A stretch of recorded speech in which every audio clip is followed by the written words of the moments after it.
أشهد أن محمد رسول الله۔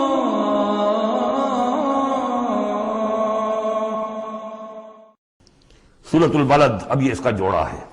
بسم اللہ الرحمن الرحیم۔ لا اقسم بہذا البلد، یہ میں نے نہیں وضاحت کی آپ کے سامنے، یہ لا اقسم کیوں ہے؟ لا اقسم، لا اقسم بیوم القیامہ، لا اقسم بالنفس اللوامہ، فلا اقسم بالشفق واللیل وما وسق۔ یہ لا جو ہے نافیہ نہیں ہے، یہ لا ہے اس معنی میں تم جو کہہ رہے ہو غلط ہے، میں قسم کھاتا ہوں قیامت کے دن کی۔ اسی طرح تمہارے دماغ میں جو بیٹھا ہوا غلط نہیں، جیسے کہ انگریزی میں نے I swear by the day of judgment، لیکن ہوتا کیا ہے انگریزی میں نے کے بعد کاما لگ جاتا ہے تو آپ کو پتہ چل گیا یہ علیحدہ ہے، لیکن عربی میں یہ قومیں وغیرہ ہے نہیں۔ تو لا اقسمو میں نہیں قسم کھاتا، یہ نہیں ہے، نہیں قسم ہے مجھے قیامت کے دن کی، نہیں قسم ہے مجھے اس شہر کی۔ کون سا شہر؟ مکہ مکرمہ۔ کیوں؟ یہ ابھی بات میں واضح ہو جائے گی۔ وَأَنْتَ حِلٌّ بِهَذَا الْبَلَدِ، اور اے نبی آپ حلال کر لیے گئے ہیں اس شہر میں۔ اور کچھ لوگوں نے ترجمہ کیا ہے آپ کے لیے حلال ہو جائے گا یہ شہر، یعنی یہ کہ ایک وقت آئے گا کہ اس شہر میں خونریزی کرنا آپ کے لیے اس کی اجازت ہو جائے گی، حالانکہ یہ جو ہے بلد الحرام ہے۔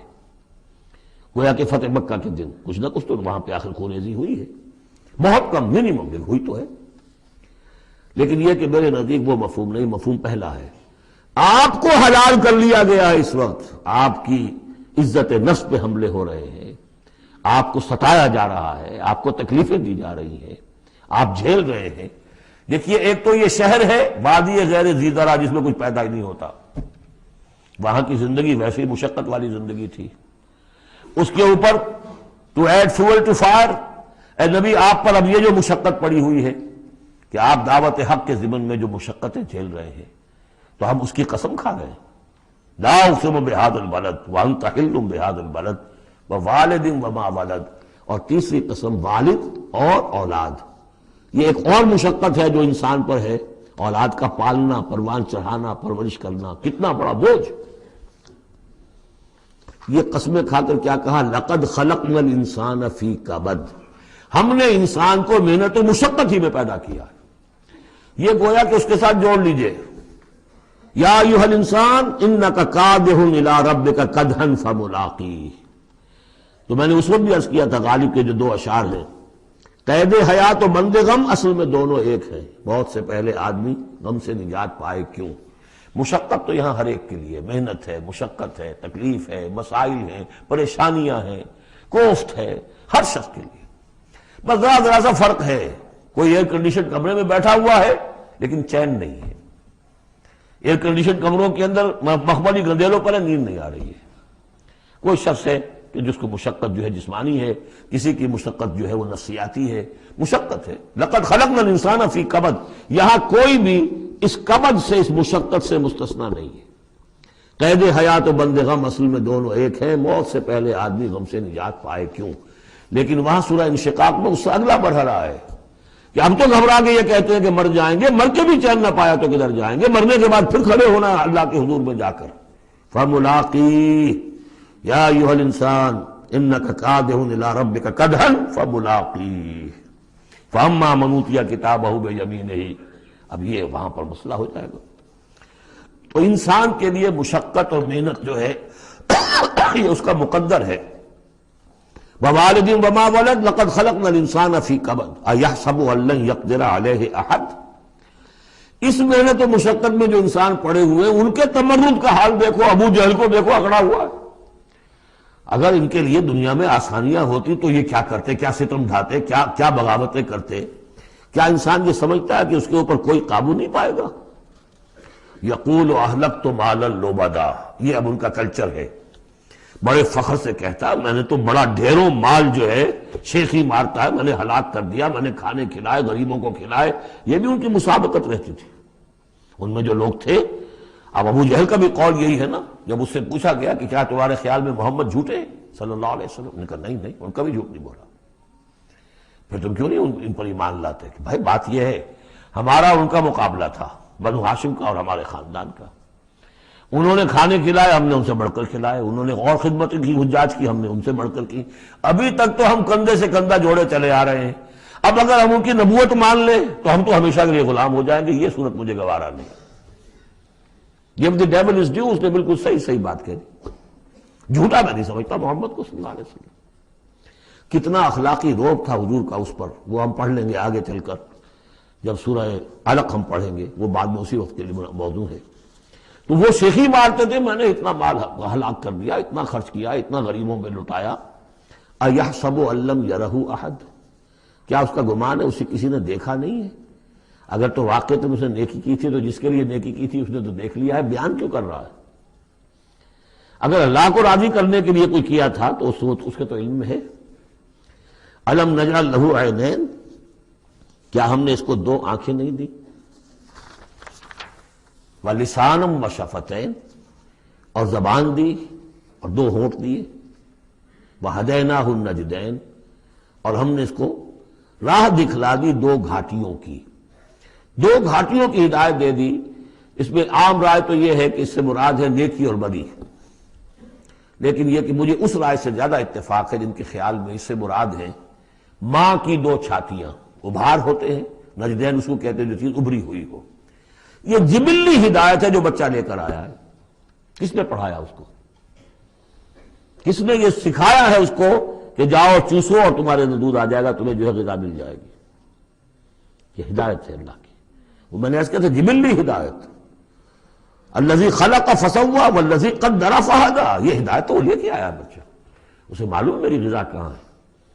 اس کی ماں میں، اس کے منہ میں جاتا ہے ماں کا دودھ اور وہ اس کو چوستا ہے اور پیتا ہے، کہیں سے سیکھ کر آیا ہے، کوئی ٹریننگ اس کو دی گئی۔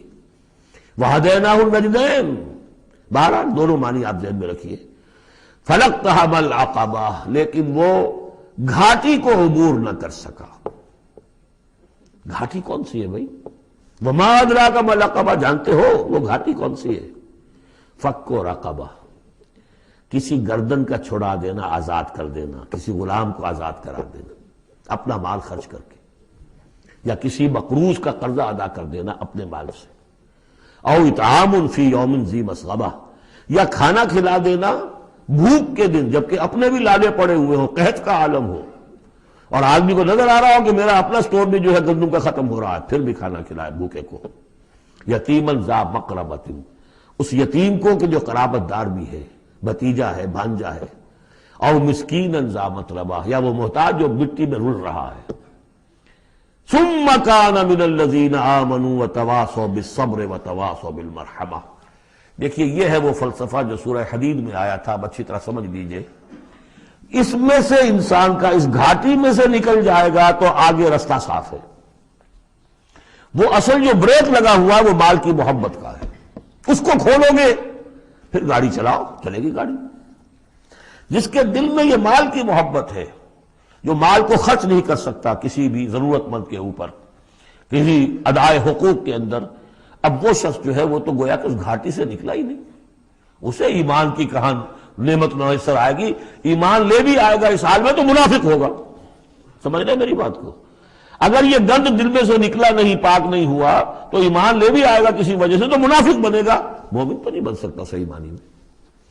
اس گندگی کو دور کرو، جیسا کہ ہم نے وہاں پڑھا تھا، اعلموا ان اللہ یحیی الارض بعد موتہا قد بینا لکم الآیات لعلکم تعقلون ان المصدقین والمصدقات واقرضوا اللہ قرضا حسنا یضاعف لهم ولهم اجر کریم والذین آمنوا باللہ ورسلہ، یہ منزل طے کر کے اگر ایمان لایا ہے انسان تو اولئک هم الصدیقون والشہداء، وہ ان کے مراتب عالیہ کھلے ہوئے ہیں، ادھر جاؤ یا ادھر جاؤ اپنی استاد طبع اور مزاج کے مطابق۔ یہاں بھی وہی ہے، پہلے یہ کام کیے ہوں فلقتحم العقبہ، اگر اس گھاٹی کو عبور کر لے، اور گھاٹی کون سی ہے؟ فک رقبۃ او اطعام فی یوم ذی مسغبۃ یتیما ذا مقربۃ او مسکینا ذا متربہ ثم کان من الذین آمنوا وتواصوا بالصبر وتواصوا بالمرحمہ۔ زمین کے اندر سے یہ گند آپ نے نکال دیا، شوریلی زمین کے اندر جو بھی تھا اس کو صاف کر کے اب بیج ڈالیے ایمان کا۔ ثم، یہ زمین تیار ہو گئی ہے، اب بیج ڈالیے۔ ثم کان من الذین آمنوا، پھر ہوا وہ ان لوگوں میں شامل کہ جو ایمان لائے اور تواصوا بالصبر وتواصوا بالمرحمہ. یہ مضمون یہاں آ گیا ہے، والعصر ان الانسان لفی خسر الا الذین آمنوا وعملوا الصالحات وتواصوا بالحق وتواصوا بالصبر. اور یہاں پہ ترتیب بدلی ہوئی ہے، وہاں ایمان کے بعد عمل صالح یا عمل صالح کے بعد ایمان ہے، وہاں تواصی بالحق کے بعد تواصی بالصبر ہے، یہاں تواصی بالصبر پہلے ہے، تواصی بالمرحمہ بعد میں ہے. تو اس میں تقابل سے بہت سے جو حقائق ہیں وہ کھلتے ہیں. اب وقت تیزی سے ختم ہو رہا ہے. ثم کان من الذین آمنوا وتواصوا بالصبر وتواصوا بالمرحمہ. اگر اس گھاٹی کو عبور کر کے آدمی آئے اور پھر وہ ایمان لانے والوں میں شامل ہو تو پھر اس کا معاملہ اولئک هم الصدیقون والشہداء عند ربہم. اولئک اصحاب المیمنہ، یہ ہوں گے میمنہ والے، داہنے والے. وہ داہنے والا ہم پڑھ چکے ہیں سورہ واقعہ میں بھی، فاصحاب الیمین ما اصحاب الیمین واصحاب الشمال ما اصحاب الشمال فالسابقون السابقون کنتم ازواجا ثلاثا، تین گروہوں میں تم تقسیم ہو جاؤ گے. پھر یہ بھی ہو سکتا ہے ان کو جو اعمال نامے دیے جائیں گے داہنے ہاتھ میں دیے جائیں گے، ان کو جو اعمال نامے تھمائے جائیں گے وہ بائیں ہاتھ میں تھمائے جائیں گے. اولئک اصحاب المیمنہ. ویسے یمن کا لفظ آتا ہے خوش بختی کے لیے، تو یہ خوش بخت لوگ ہیں، یہ کامیاب ہو گئے، یہ رشد اور سعادت کی منزلوں کو پا گئے، یہ فوز اور فلاح تک پہنچ گئے. والذین کفروا بآیاتنا، اور جو لوگ ہماری آیات کا انکار کریں گے، ہم اصحاب المشأمہ، وہ ہوں گے کم بختی والے، وہ ہوں گے شومی قسمت. وہ وہ ہم نے جو وہاں پہ پڑھا تھا، یہ مشأمہ جو ہے تو یہ ہوں گے کم بختی والے.